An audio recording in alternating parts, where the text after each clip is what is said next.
किसी जंगल में एक बकरी बड़ी बेफिक्री से इधर उधर घूम रही थी। एक कौवे को बहुत हैरानी हुई और उसने बकरी से पूछा, तुम्हें किसी से डर क्यों नहीं लगता? बकरी ने कहा, भाई,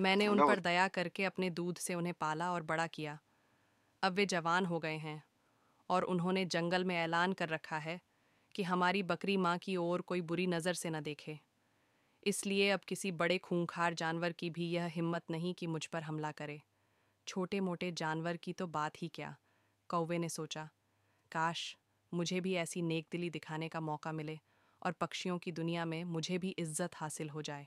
वह यही सोचता हुआ उड़ रहा था कि उसने नीचे नदी में एक चूहे को डूबते हुए देखा। कौवा तुरंत नीचे उतरा और चूहे को नदी से बाहर निकाल लाया। उसे एक बड़े पत्थर पर लिटाकर अपने पंखों से हवा देने लगा ताकि वह सूख जाए। जैसे ही चूहे को होश आया, उसने कौवे के पंख कुतरने शुरू कर दिए। बेचारा कौवा नेकदिली में मग्न था और चूहा अपनी करतूत में व्यस्त। थोड़ी देर में चूहा सूख गया और अपने बिल की ओर दौड़ पड़ा। कौवा अपनी नेकदिली से खुश होकर लंबी उड़ान भरने की कोशिश करने लगा, मगर वह जमीन पर मुंह के बल गिर पड़ा। उड़ने में असमर्थ होकर जमीन पर ही घिसटने लगा। संयोग से बकरी वहां से गुजर रही थी। उसने पूछा, भाई कौवे, तुम्हारे साथ क्या हुआ? गुस्से से कौवा बोला, यह सब तुम्हारा किया धरा है। तुम्हारी बातों से प्रभावित होकर मैंने नेकदिली में एक चूहे की जान बचाई, मगर उसने मेरे पंख कुतर दिए और भाग गया।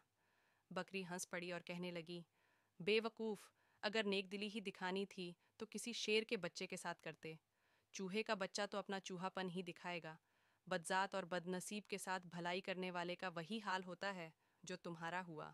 कौवों के बच्चे मोती चुगने से हंस नहीं बन जाते, और खारे पानी के कुएं में मिठास डालने के बाद भी पानी खारा ही रहता है।